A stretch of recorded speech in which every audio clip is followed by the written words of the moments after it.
what is more essential than our own health, than our own physical and mental health? I'm making this video, this live video right now as at about 6:10 on Halloween, and we're waiting for the Prime Minister to announce the details of the second lockdown. And the initial thoughts are, or the initial rumours rather, are that anything non-essential is going to be closed down. And I have a big fear that, as happened in the first lockdown, the health and fitness industry, my industry that I get to work in every day, the health and fitness industry is going to be classed as a non-essential and therefore be closed as well during the next 4 weeks or so of this lockdown number 2. I totally understand that we were, I guess, in a position of not knowing where this could go back in March when we went into the first lockdown. But we've learnt a lot of lessons since then. Surely the government has learnt that looking after the nation's health and fitness, both physically and mentally, is essential.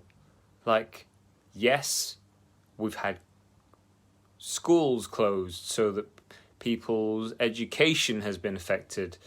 Yes, we've had businesses have to close and adapt, which has had an effect on people's livelihoods. And yes, they've shut down health and fitness. They've shut down the gyms and the classes and the facilities and the studios and everything, and limited our access to them with the objective of reducing the infection rate. However, the numbers have shown through their own statistics, through the Office of National Statistics, surveys have shown in recent months, July till October, that in over 3, I think it was 2 or 3, well, it was a couple of million, whatever the number was, I haven't got the exact stats to hand, but over a couple of million visits to the gyms in the period July to October. The infection rate for COVID was 0.35 to every 100,000 visits. If you put that into perspective, if you look at the current rate of infection across the country, it's more like a couple of hundred. It's like 300, 400, 500 per 100,000 people in our country, across Europe as well. Whereas in the gyms, specifically in the health and fitness industry, we're seeing infection rates as low as 0.35 per 100,000. That means there's only, on average, an infection rate of 1 per 300,000 visits, which is minuscule compared to the national rates that we're seeing right now. So hopefully that just shows concrete evidence that the gyms aren't a risk area. And the reason is because us as an industry have had to spend so much time, money and effort to make sure that we're COVID secure and to make it such a controlled environment. Whereas, you know, in a school, say, it's much harder to stay COVID secure. Kids are kids and they're just going to be kids and they're going to mix together and there's going to be infection. It's the same with universities. University kids, they're going to just want to be together and, you know, socialize and connect and everything. And that's why we've seen such a big spike in infection rates across unis as soon as they went back. But the idea that health and fitness isn't essential is crazy, because ultimately, if you're fit and healthy, you're going to be able to not only look after yourself, you're going to be able to fend off these germs. You're going to be able to fend off the likelihood of being infected. And if you do get infected, you're going to have a much, not easier, but you're going to have more of a fighting chance of coming through and getting through having been infected than if you started off unhealthy. If you were unhealthy both in terms of your physical and mental state. So it's crazy to think that the government is about to lock us down and close the health and fitness industry down as well at the same time.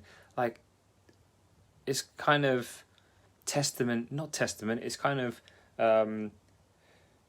like putting us all in a box and throwing away the key for 4 weeks and not expecting people's health to suffer as a consequence. Like, not even let us out of the house and maybe even get out of the house to do classes and group contact and stuff outside of the house on a regular basis. That would be crazy as well, because what's the long-term effect of that? We went into lockdown back in March. It's now April, May, June, July, August, September, October. 7 months. In just 7 months, how much has this lockdown, how much has this pandemic had an impact on the long-term physical and mental health of people in our community, people in your community, people across the country, across the world? As a fitness professional, I think because we can help, because we can make a difference, because we know we can make a difference, because we know the difference that it can make to your likelihood of being infected, to the likelihood of you getting through it quicker and recovering faster, to you just leading and having more energy and feeling better in yourself and being able to cope with everything else going on. Because of that difference, I think I'm here to implore again to the government and to local council about how important it is to keep us open if at all possible, and to class us as an essential part of our communities and not just another business that needs to close because of the potential for infections, which just isn't there according to the statistics. Not according to just make-believe. It's not me saying this as a fitness professional because the numbers aren't there. The numbers support what I'm saying. The infection isn't there in the fitness industry. The infection is elsewhere because it's so controlled, and ultimately it's already been 7 months and people's health has deteriorated so quickly already in just 7 months. So to exacerbate that, to add to that by going into another lockdown and making people feel like they just don't know what's going on, making people feel anxious, and it's just all this uncertainty ultimately that is adding to people wishing to get through 2020 as quickly as possible, wishing to write off 2020 as quick as possible. So yeah, we are essential to people's health and fitness, and I personally want to help because I know we can, because we have the skills, we have the knowledge to help people to improve the way they feel, to improve their health physically and mentally. Because we've been doing it for years now. I've been doing it for years now. So please don't shut us down. If you're watching this, if you have watched this and it resonates with you, then please share it with your local council. Please share it with other people that have suffered physically and mentally as well from this pandemic.